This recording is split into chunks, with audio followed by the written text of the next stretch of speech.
ഈ വീണയ്ക്ക് പൈസ കൊടുക്കുന്നു, അതായത് മാസം ഇത്ര കൊടുക്കുന്നു, അത് പുറത്തു വന്നത് ഒരു അക്കൗണ്ട് വഴി ട്രാൻസ്ഫർ ചെയ്തുകൊണ്ടാണല്ലോ എന്തോ സർവീസൊക്കെ പറഞ്ഞിട്ട്.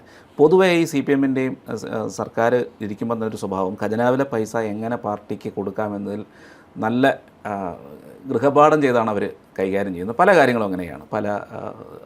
അതുപോലെ പ്ലാൻ ചെയ്തതായിരിക്കുമോ ഇത്? എനിക്കത് വിശ്വസിക്കാൻ പ്രയാസമാണ്.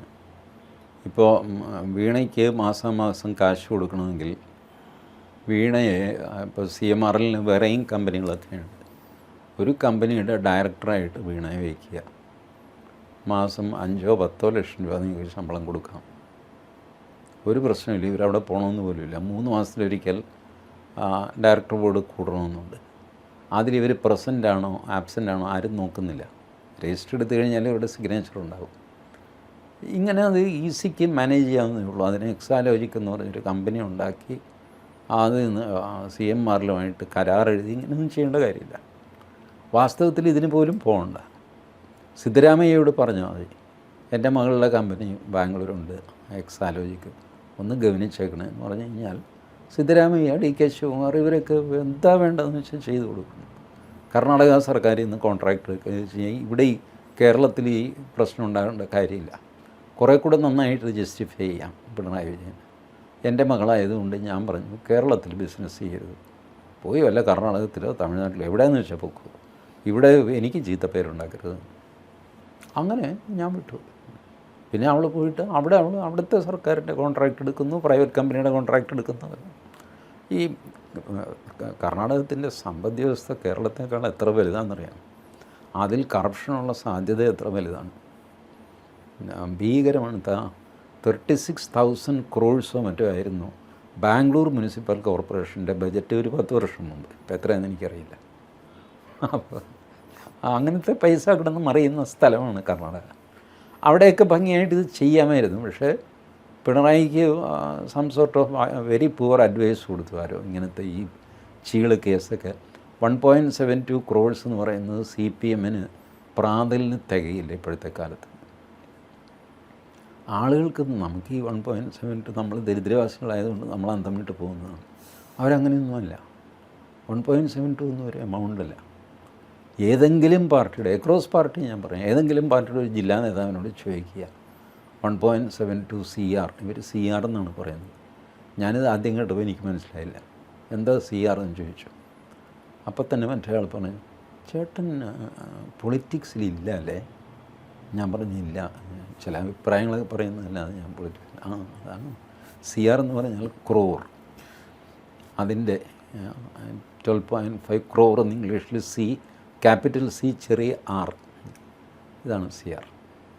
ഇപ്പോൾ കേരളത്തിൽ ഇവർ ഉപയോഗിക്കുന്നത് ക്യാപിറ്റൽ C ക്യാപിറ്റൽ R ആണ് CR. ഇപ്പോൾ 1.7 CR വായിച്ചത്തെ ഏതെങ്കിലും പാർട്ടിയുടെ ജില്ലാ നേതാക്കന്മാരോട് ചോദിക്കുക 1.7 CR. ഒരാഴ്ചത്തേക്ക് തികയുപ്പാ. ഒരാഴ്ചത്തെ ചിലവാണ് 1.5 കോടി 1.25 കോടി. ഇത് വലിയ തുകയല്ല. അപ്പോൾ പിണറായി വിജയൻ എനിക്ക് തോന്നുന്നു അവർ ചെയ്തത് ഈ ഒരു 1.7 crores ഇട്ട് അത് ലെജിറ്റിമേറ്റായി ട്രാൻസ്ഫർ ചെയ്തിട്ട് എന്തെങ്കിലും അന്വേഷണമോ സംഗതിയോ വന്നു കഴിഞ്ഞാൽ സംഗതിയുടെ ഇടപാടുണ്ട്, ഇതാ കണക്കുമുണ്ട്, ഇതുണ്ട്. പക്ഷേ ഇത് മെയിൻ്റനൻസ് കോൺട്രാക്റ്റ് എന്നൊക്കെ പറയുന്നത് അതൊരു കുട്ടിയല്ലേ, അതിനെ ഒന്ന് പ്രോത്സാഹിപ്പിക്കാം എന്ന് വിചാരിച്ചിട്ട് മെയിൻ്റനൻസ് കോൺട്രാക്റ്റ് കൊടുത്തതാണെന്ന് പറഞ്ഞു. ശരി എന്നൊക്കെ പറഞ്ഞിട്ട് പോവും. ഇങ്ങനെ പോയേനെ. ഇത് CMRൽ ചെയ്തത് എന്താ? ഇതവരുടെ എക്സ്പെൻസാണ്, ഇതിന് ടാക്സ് തരാൻ പറ്റില്ല എന്ന് പറഞ്ഞിട്ട് CMRൽ ക്ലെയിം ചെയ്തു.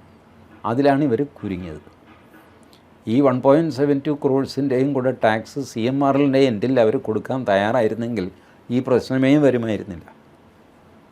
ഇതെൻ്റെ എക്സ്പെൻസാണെന്നും അതുകൊണ്ട് അതിന് ഞാൻ ടാക്സ് അടയ്ക്കേണ്ടെന്നും ഒരു കണ്ടൻഷൻ എടുത്തു.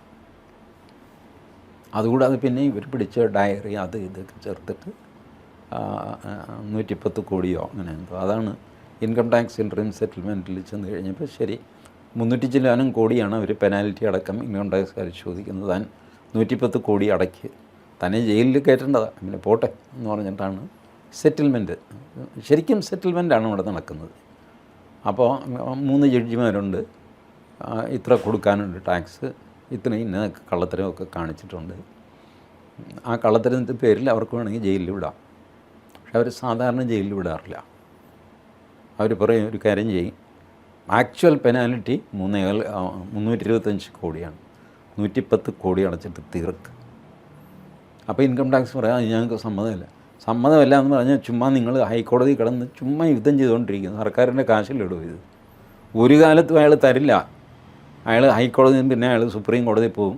ഇപ്പോൾ കിട്ടുന്ന 110 മേടിച്ച് തീർക്കാതെ ഇല്ല, പറ്റില്ല. അപ്പോൾ ഇപ്പുറത്തേക്ക് പറയും, എടോ ഒരു 150 കോടിയാക്കുക, അല്ലെങ്കിൽ തൻ്റെ കുടുംബം അവൻ ജപ്തി ചെയ്തുകൊണ്ട് പോകുന്ന ആളെ. ഇങ്ങനെയാണ് സെറ്റിൽ ചെയ്യുന്നത്, ശരിക്കും ഇങ്ങനെയാണ് സെറ്റിൽ ചെയ്യുന്നത്. അപ്പോൾ ശരിയെന്ന് പറഞ്ഞിട്ട് ഒരു എമൗണ്ട് അങ്ങനെ എമൗണ്ട് ഉറപ്പിച്ച് അത് സെറ്റിൽമെൻ്റ് ആക്കി സമാധാനമായിട്ട് എല്ലാവരും പോയതാണ്. അതിനിടയ്ക്കാണ് ഈ ഇൻകം ടാക്സ് സെറ്റിൽമെൻറ്റ് ബോർഡിൻ്റെ ജഡ്ജ്മെൻറ്റ് പുറത്തു വന്നു. അതാര് പുറത്ത് വിട്ടു എന്നറിയില്ല. അവനാണ് നമുക്ക് സത്യസന്ധതയ്ക്കുള്ള അവാർഡ് കൊടുക്കേണ്ടതാണ്. സാധാരണ നിലയിൽ സെറ്റിൽമെൻറ്റ് പുറത്തു വരില്ല.